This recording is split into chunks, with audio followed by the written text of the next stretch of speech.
You are listening to the Starter Girls podcast with Jennifer Loading. Whether you are starting a project, starting a business, starting a brand, or starting a movement, we are here to talk about it. And guys, I got a great guest coming on here, so we're going to get this thing started real quick. Today is a great day to be brave. You might as well start now. You have the power to change your circumstances any day you decide. Let today be that day. Rise up. Be amazing. Be you. Do you. All right. So I want to welcome Jennifer Shertzer to the show today. Hi, Jennifer. Hello. Awesome. All right. So I'm going to tell our listeners a little bit about you, and then we're going to jump right into the conversation here. I'm excited to chat with you today. With years of experience in the design, marketing, and communications world, Jennifer Shertzer founded Plano Magazine in 2014 with her husband, Luke. The couple wanted to reflect Plano's diverse and vibrant community in a way that wasn't being done at the time. They wanted to show locals and visitors alike why they love living in their city and to tell the stories of the people and businesses thriving here. Jennifer sits on the Leadership Plano Advisory Board as an alumna of Class 36 and graduated from the Plano Citizens Academy in 2017. In 2016, she and Luke introduced the Art and Wine Walks to downtown Plano and have since created many more events for local residents to enjoy. In 2017, Plano Magazine won the Texas Downtown Association President's Award for Best Downtown Partner. In 2019, Jennifer won the Rising Star Award from the Plano Chamber of Commerce. Jennifer leads her daughter's Girl Scout troop and recently completed 4 years in the Young Men's Service League with her son. The family enjoys volunteering together around Plano at places that include Minnie's Food Pantry, the Heritage Farmstead Museum, and North Texas Food Bank. So welcome to the show, Jennifer. Thank you so much. Okay, so I want to jump into this. I want to talk about things, and I want to talk a little bit about how this all came about for you because, I was thinking about this on the drive over here before I was getting ready to do your show, and I was like, when this podcast, like when I birthed this podcast, it was like over a conversation in a parking lot. Like it was like no thought process. Like I'm sitting in a parking lot, I'm complaining about things that I don't like, and I'm like, you know what? I need to do something different. I'm going to do this podcast. So I want to know how this all kind of came about for you. Was this like a long, talked about conversation to do this? Or was this just kind of like you had this little gut intuition that you needed to do something different? Well, it's funny. I always think that it just sort of happened. But then, of course, in retrospect, you look back and you're like, oh, all these things that I did for years totally added up to that. But really, we started the magazine in 2014. And it all came about because for 12 years until 2012, I was in the corporate world completely, came out of college, went straight to the corporate world, had kids, would pop out a kid and go right back to work. And so I'm not like the stay-at-home mom type anyway. So I was never really I was just working all the time. And so I was in the corporate world at JCPenney headquarters in 2012. I was a senior art director and I got great experience there. The last thing I was in was their creative direction team, which is where we would there was a small team that would sort of set the direction for each season or each promotion, like Mother's Day. And we would work on the graphics, how we were going to talk to the customer, just everything. And so it was an awesome experience as far as diving deep into thinking about how a customer thinks about things. But I was really burnt out and I'm a big pre-planner, and literally one Friday when I was walking out, I was like, and I'm done. So I put in, I think I went on vacation and then came back and put in my 2 weeks notice. And I was like, I'm just going to be a mom for a while, which lasted for 2 months because I'm very type A personality. I have to have a project going all the time. My husband is, he owns his own design company and he's been doing that since I think 2003. And so I kind of was helping him. And then I thought, what do I really, really love and miss and just want to do? And it was when I was at JCPenney before I left, I was a senior art director, which means one of the parts of your job is you art direct photo shoots. So you would choose a photographer or select that photographer from some of the ones that we worked with. And you would put together a lighting guide, a style guide. This is how I want the posing, the hair and makeup and everything. And, I was by no means a photographer, but I had always kind of played around with it. And I thought, well, that makes me happy and let me do that. So I started, I was in my 30s, right?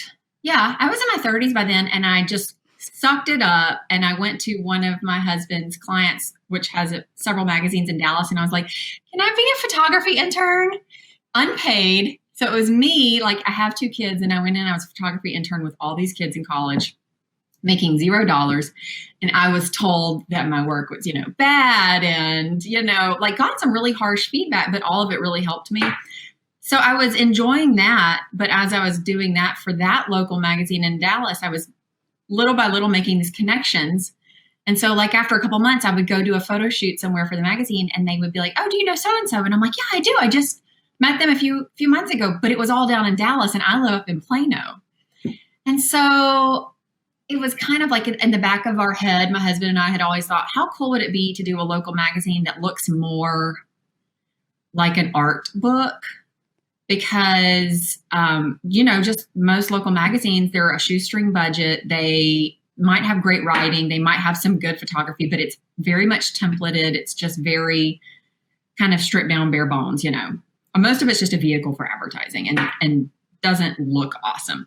And we had come from that world of like graphic design is important, photography is important, design, and just something like refreshing that looked really kind of cool and modern. So I was like, what if we could do a magazine up here in Plano where we're still making those connections? So if I meet somebody and then I meet somebody a month later and I could put them together, it's in my own community. And I'm still getting to do photography because I'm selfish and that's what I want to do. And then I had all these great connections from when I was at JCPenney that were like writers and copy editors and stylists and photographers and, just all kinds of stuff. I was like, what if we could make that work? And since my husband, the magazine I was interning for was my husband's client, we had that in as far as having a mentor. So that's what we did. We launched it in 2014. We started working on it at the beginning of 2014 and we launched it in the fall. And it was just me and my husband and then some very nice friends that did stuff for me for free. They would write things for me for free. They would copy edit. So I didn't sound like an absolute moron, but it was all online. It was not print. We didn't even know if we wanted to go to print in the beginning. We wanted just digital. So it sounds like it kind of sort of just happened, but then, I'm like, oh, we did have all this experience in the past that came with it so that it was kind of perfect. We had the experience, we had the team of people that would support us to do it, to launch it. Yeah, I love that. And there were so many things I was like, as you were talking, I was kind of just thinking about this. Like, yeah, so it's interesting how, when I'm doing this show, a lot of times when I talk to people, it's so funny how you talk about like where they are today and there's like this progression of things that happen that kind of lead them to that path. You know what I mean? Like it's not always that direct route that gets you there. And so I'm thinking about this when you were talking about being an intern and going and doing the photography for free and then getting the criticism and all of that, which is part of the process. I mean, you have to take all that in when you're doing that. And I think that's admirable because you had to be vulnerable. Like you had to just be open to being, okay, I'm going to get criticized here. You know what I mean? So I love that. But in the end, that paid off. That allowed you to gain that skill and that knowledge to be able to do these things. And I believe in the power of connections. Like I was just telling, I think it was my son yesterday, I was talking about something and I said, it is not what you know, it is who you know. It is all about the connections because one connection can lead you to something else. But not only that, when you were talking about people helping you for free, that's what's great about having connections because people want to contribute. People want to help. And not only in the traditional sense of connections where you're like, oh, I want to network and I want to build up my business. But for me, especially because I was going into, even though I had a lot of the skills to do this, I did not come from a journalism background. And I am very much a perfectionist. And I just kept thinking, oh my God, I've put myself in a position where I don't know what I'm doing and people are going to figure it out.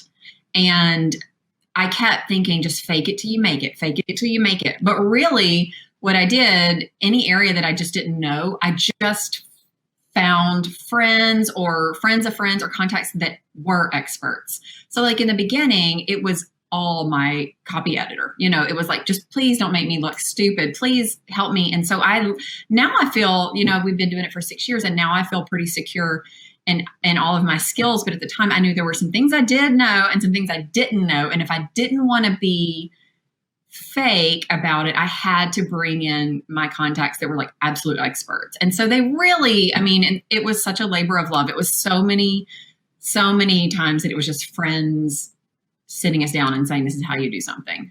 Yeah. Which was awesome. I love that. I love that. So yes, and I have looked at some of your stuff. I was going through, I love the photos. Yeah, very creative. That is, I think that that is a gift in itself, is being able to take good photography, and how do you make that into art, like use that to be something that's going to inspire other people and people want to view it. That's something that I think about all the time, because social media presence right now is so huge, so I think I love the design and what you got going on there. So what would you say is, I guess, maybe because you're getting to feature a lot of different stories and different topics and things like that. So what do you love most about what you get to do with this? What is the best part of this?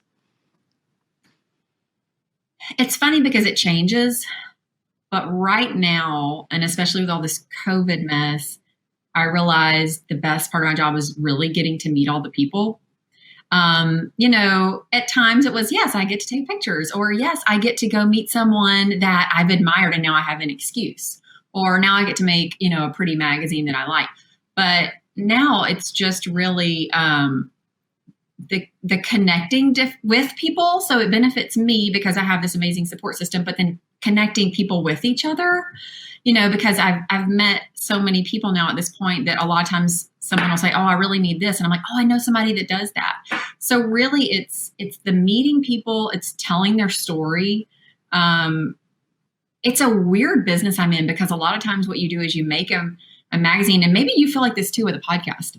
You make a magazine, you send it out to the masses, and you're not there when they read it, or you're not there when they read the article online, and you're like, here's my baby, here's my beautiful child, I'm going to send it out there. And then most of the time you only hear from people who are pretty mad about something you did or don't like something you did.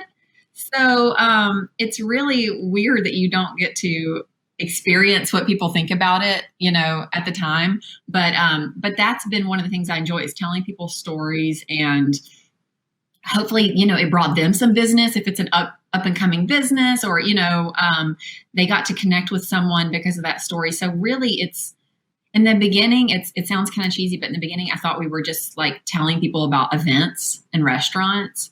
But really, I've realized now it's really about connecting people. And, I think you don't feel like you're part of a community until you know your neighbors, and you really can't get out and see your neighbors right now. So if we can make people feel more connected by scrolling through this story and learning that there's somebody in Plano that's doing this thing, and, maybe they can shop online, or maybe they can follow them on Facebook, or, when business is back, they can go, safe to visit in person, they can go back in.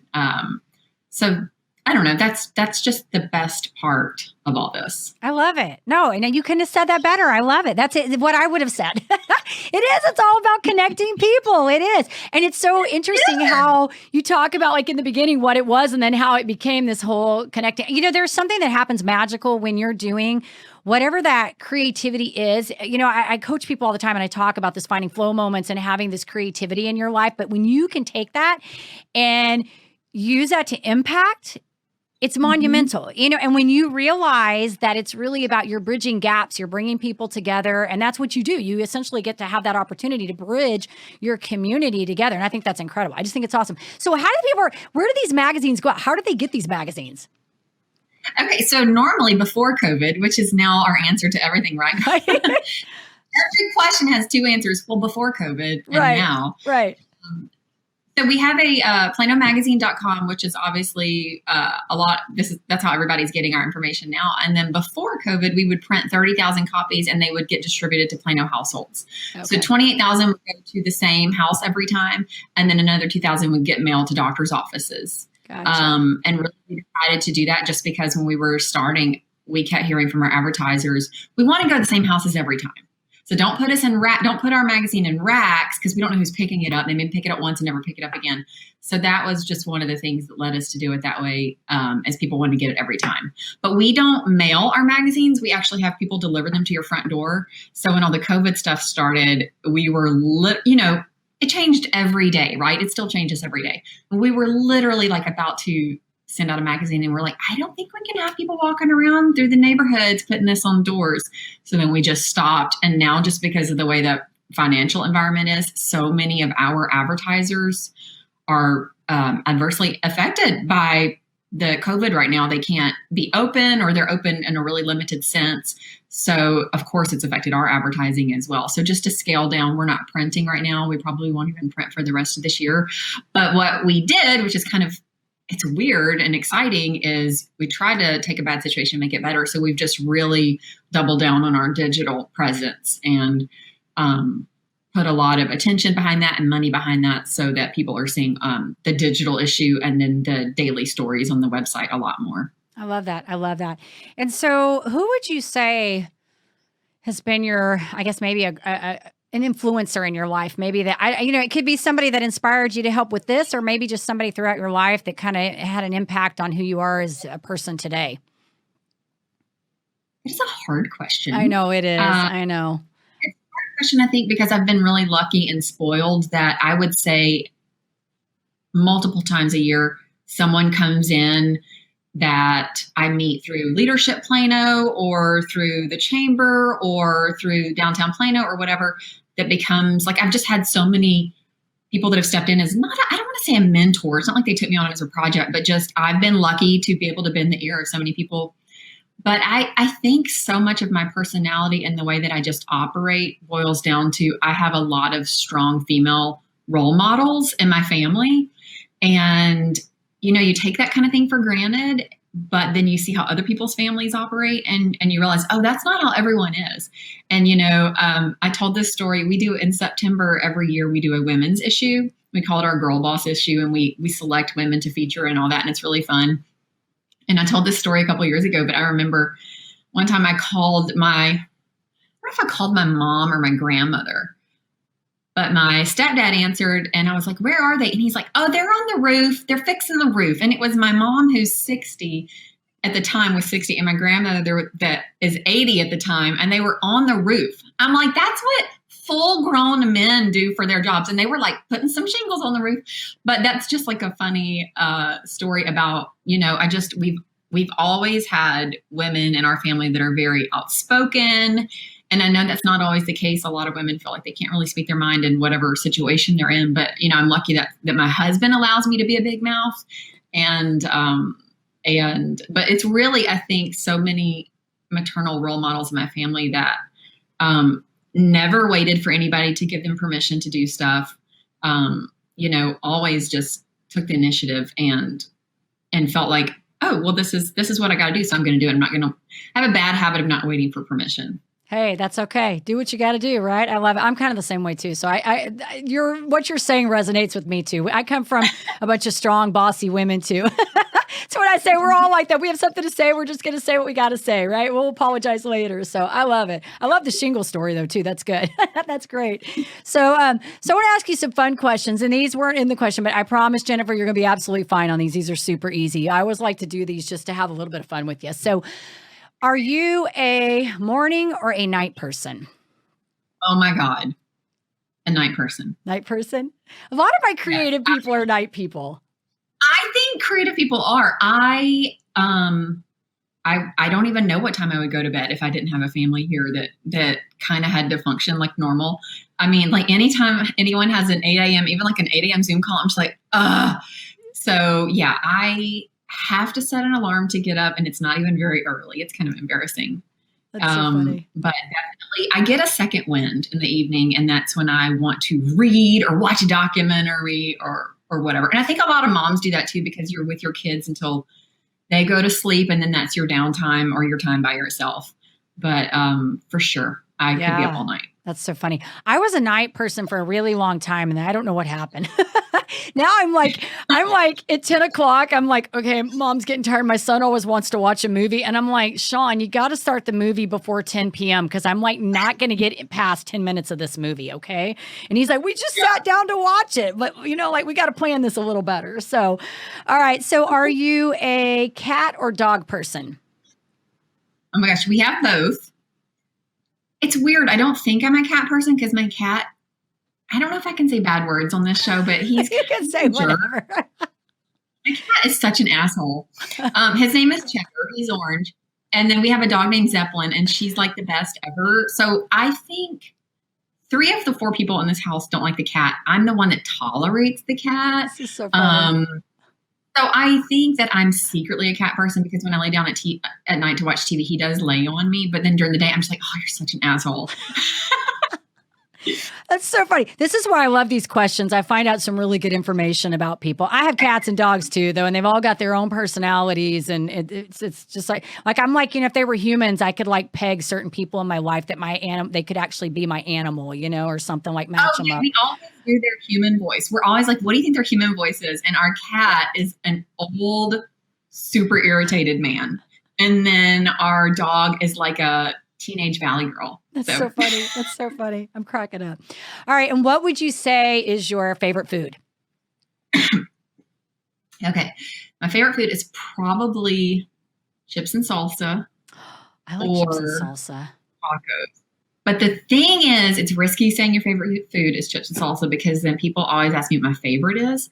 And I don't have a favorite. And I think it's because I used to think maybe I was a chips and salsa snob, but now I think I'm just an enthusiast. So I even like crappy chips and salsa. Like I just love it so much. And I didn't even realize that, but we went, I didn't realize it until I was in college and we spent a summer in Rome. My husband and I, before we graduated, we weren't married obviously then, but we spent a summer in Rome and I was like, by day 2 or 3, I was like, where are the chips and salsa? So I found like a little grocery store right by where we stayed in our hotel, and I would go get it all the time. And oddly enough, it was Uncle Ben's. Uncle Ben's rice? Yes, yeah. They have a chips and salsa? He made chips and salsa like single serve, which is so weird because we would have never eaten that here. Right. Because it's rice guy. Yeah. But he made chips. So that's probably my favorite food. My second, which is it's not a food, it's a beverage, but it's coffee. Coffee. Like I would just want to die if we couldn't have coffee. So, well, I'm with you on the chips and salsa because that's like my number one favorite thing. And I'm like you, I can pretty much eat chips and salsa anywhere. And there are times I just like, it's so funny. When we were in the like total lockdown in April, like I was joking that we were kind of like, how like a child has an advent calendar? You open the little thing and a piece of chocolate comes out. I was joking that that's what I was waiting for because I wanted chips and salsa. And my husband would be like, we're not going to go pick up chips and salsa to bring them home. And I'm like, no, you don't get it. There's nothing like restaurant chips and salsa. Like, I don't even care where you pick it up from. Just go get chips and salsa.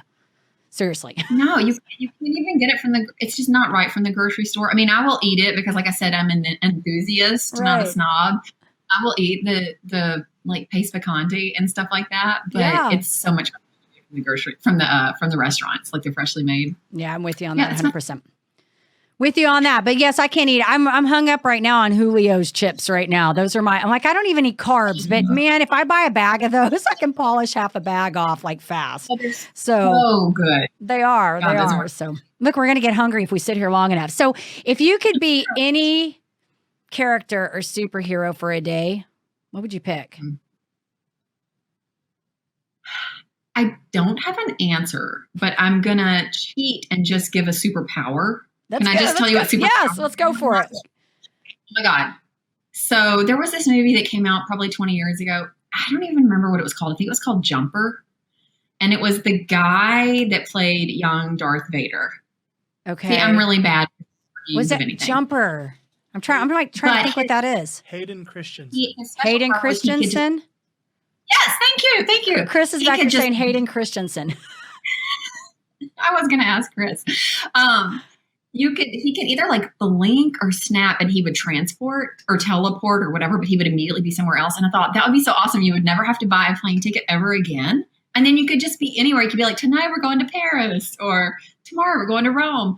So that is 100% the superpower. I love it. I want is being able to support or transport immediately. I love that. You can pick whatever you want on this. This is one of my favorite questions because I get so many varied answers. I mean, I always get like, the Wonder Woman. I'll get those, but then I just get these random different, thoughts. And some people, I had one last week. I think she said like I think it was a character from like a book that like from a, different era. So I get all kinds of different things. You can do whatever you want with it. It's creative. Who's your character? Who's my character? Who's the one you would? Yeah. I pick either Tinkerbell or what's my other one, Chris? Marvel. I forgot who she is. Captain Marvel. So Tinkerbell, because why do I pick Tinkerbell? Because she's kind of sassy a little bit. Mm-hmm. She's cute and sassy and she's got that wand. I could do like damage with that wand. Like, you're talking too much, buddy. We're going to want that for a while. Or, if you want to get something cleaned up, you could do whatever. But I like Captain Marvel, too, because she's pretty badassy, She can, save all the people when they're just kind of not performing well. Yeah, absolutely. Those are good ones. Exactly. So I go back and forth between the two. So before I wrap up, I wanted to ask you one final question because I need to ask you this. So how would you, in Jennifer's world, how do you define success? What does that look like for you? Well, in Jennifer's world, I think success is not so much about having stuff. I'm pretty anti-materialistic. So in fact, we always joke about we want to just live in a tiny house and just drive around the country. So, and some of my friends think that's crazy because I don't care about cars. I don't care about a big house or any of that kind of stuff. But I think freedom is a big deal for me, which probably in that anecdote, the freedom to travel is one of those things. So I don't know, my son, he's going to college and, he had to pick a major. And so we talk about, okay, well, you got to do something you enjoy, but you have to make money and you have to earn a living wage. And now with, COVID, of course, we want to make sure the job is there for him in 4 years. So really, we've had these conversations about you want to be able to support yourself and a family if you choose to do that, but you want to enjoy your life. We only get it this one time. We only get this one shot. And you want to, if going to concerts is your thing, make enough money to go to concerts, or if traveling is your thing, make enough money to travel. So for me, it's never been about having the nice house or the nice car. We live pretty modestly so that we can do things like that. So I think success is if you can make a living wage doing something that you really love and you're truly passionate about and proud of. And in turn, that earns you enough, money to have the freedom to also, do what it is that you enjoy in your spare time. I mean, oh my gosh, so many people can't even say they get that. Maybe they have the best free time, but their job's not so great. Or maybe they love their job, but they work, 20 hours a day. So it's that sounds pretty simple, but I think it's really hard to achieve, to have a job you love that makes you just enough money to do what you want when you're not working that you really like. And that's so different for everybody, for some people it is the saddest thing, and that's good for them, Right. But really for us, it's just, sounds cheesy, but now it's like, because we can't see people, it's to have the freedom to hang out with friends and hang out with family, and not work yourself to death sounds absolutely perfect right now. Yeah. So that's what it is for us, just the freedom to hang out with family and friends. I love that. I love it. It's awesome. All right, Jennifer. So if our listeners wanted to learn a little bit more about you and Plano Magazine and what you've got going on, where do they find you at? So they can check us out at planomagazine.com. And I always welcome story pitches or questions at my email, which is Jen, Jenn, at planomagazine.com. Perfect. And then we're on social everywhere at Plano Magazine.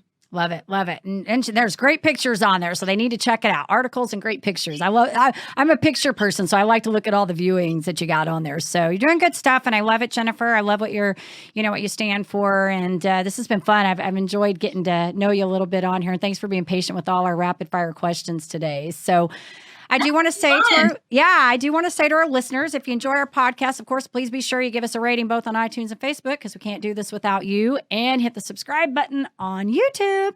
And with that, I'm going to leave you guys with a final thought today. I got to find my notes here. Let's see. There are 4 major factors in achieving goals. 1, objective and goal itself. 2, you, the person striving to attain the goal. 3, actions, the efforts made to attain the goal. And 4, positioning, your situation upon achieving the goal. Of these 4, you and your objective are the most important factors. All right, you guys take care, be safe, and be kind to one another. We'll see you next time.